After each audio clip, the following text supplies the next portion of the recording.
Buenos días a todos. La conferencia de hoy se llama La Epifanía. La Epifanía es la culminación de los 12 días santos, de quien se habló la semana pasada.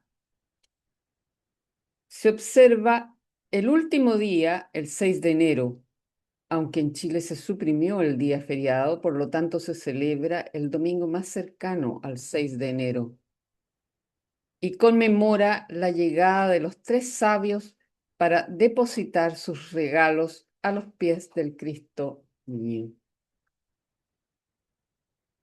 Nos dice el relato evangélico que Herodes fue advertido por los magos del Oriente, según Mateo, capítulo 2, los cuales habían visto brillar la estrella del rey de los judíos.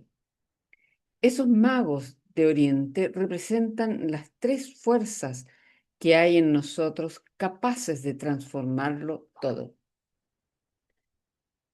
Los sucesos de la vida de Cristo representan etapas sucesivas en el sendero del logro para los discípulos cristianos.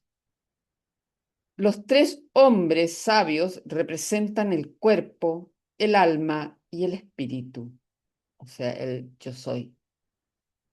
Sus regalos, la suprema dedicación al maestro. La mirra significa la inteligencia activa y transformadora, fuerza cristalizadora que trae la amargura del dolor y la pena en el cuerpo bioquímico frágil y limitado, antes de que la naturaleza inferior del aspirante haya sido transformada. El incienso representa la sabiduría amor, que conduce hacia el sendero de la transmutación. El oro representa la voluntad superior, el espíritu que refina la naturaleza inferior y finalmente la somete. Esas tres fuerzas se sitúan en el este, en el oriente, perdón, representando el punto por el que penetra en nosotros la luz. Si esas fuerzas mágicas no se movilizan a favor de la espiritualidad naciente, ese niño nunca llegará a crecer ni a reinar. Los magos anuncian implícitamente a Herodes el final de su reinado, y este anuncio tiene lugar cada vez que las facultades superiores que hay en nosotros le vuelvan la espalda a nuestra naturaleza inferior, anunciándole que en la noche oscura han visto brillar la estrella del niño Dios. Importante es esa noche oscura. Epifanía es una palabra griega que significa manifestación, proclamación. La fiesta de la Epifanía es una preparación para la manifestación o proclamación del hombre crístico. Posee tal potencia espiritual que su influencia se extiende a un periodo de 4 semanas. Primera semana, oración y meditación.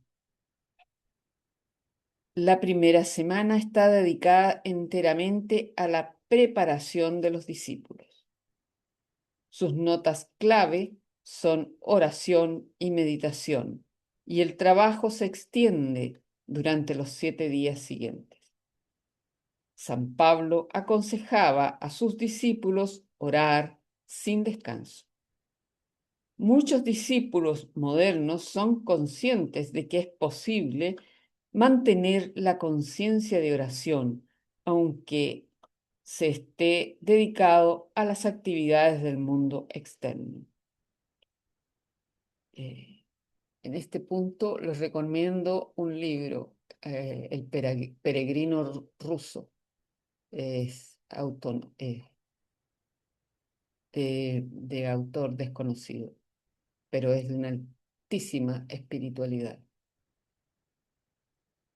Cada noche, el candidato formal se ocupa en el ejercicio de retrospección, pasando revista a los sucesos del día y comprometiéndose a sí mismo a una mejor y más noble conducta futura. Revive igualmente los sucesos del año que acaba de terminar, reconociendo sus debilidades y fracasos y planeando utilizarlos como peldaños durante el año que comienza.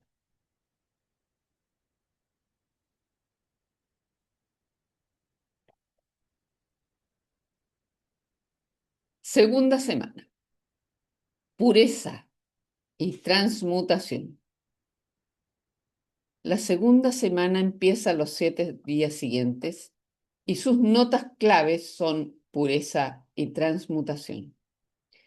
Este trabajo se realiza sobre la naturaleza de deseos, pues un verdadero aspirante cristiano disciplina su naturaleza de deseos mediante esas dos armas. Es manía de varias escuelas modernas el ridiculizar los ideales de pureza y castidad.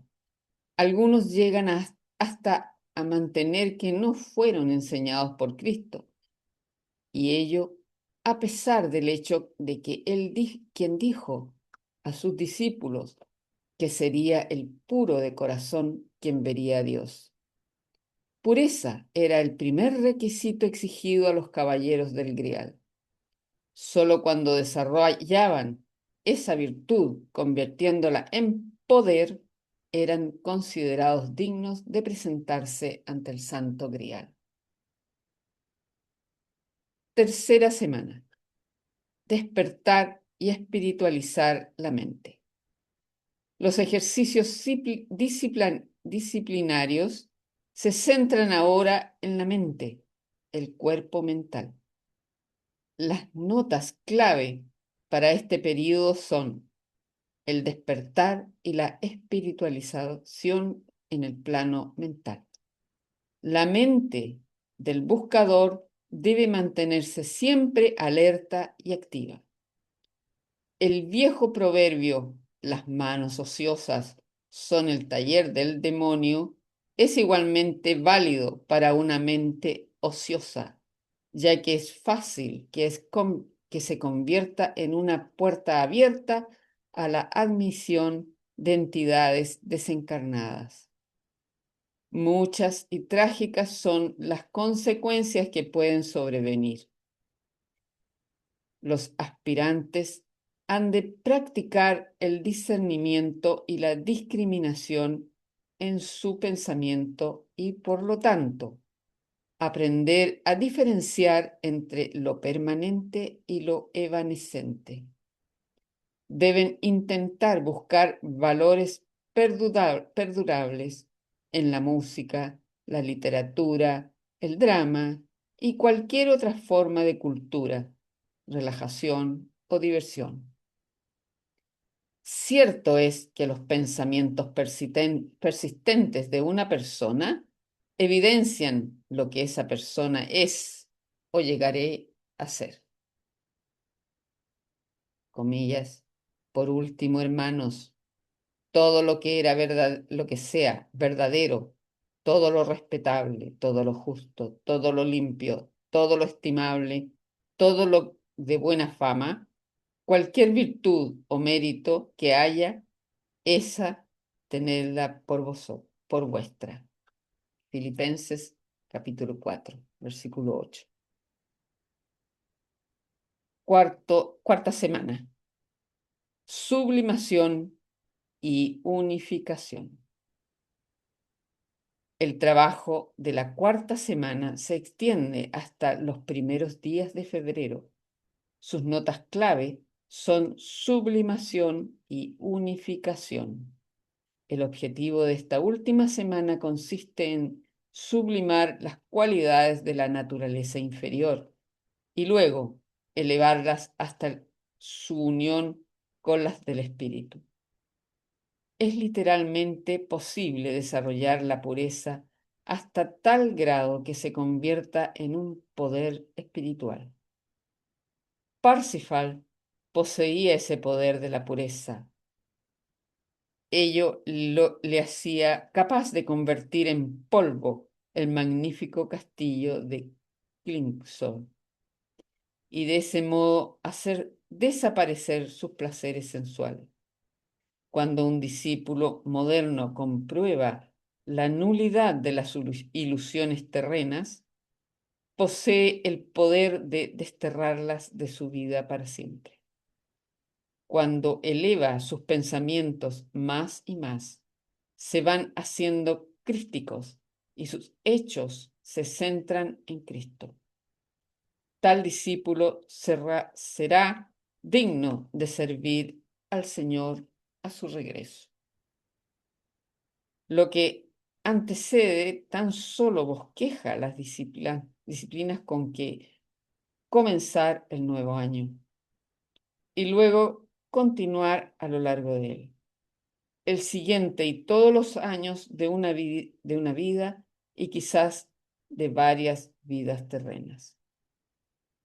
Cuando se buscan las cosas del espíritu, al principio parece que la vida se hace vaga y falta de interés para todo aquel que no ha experimentado nunca verdadera hambre espiritual, hambre de una tal intensidad que excede con mucho cualquier anhelo físico y al fin conduce al aspirante a una clara comprensión de la afirmación del maestro.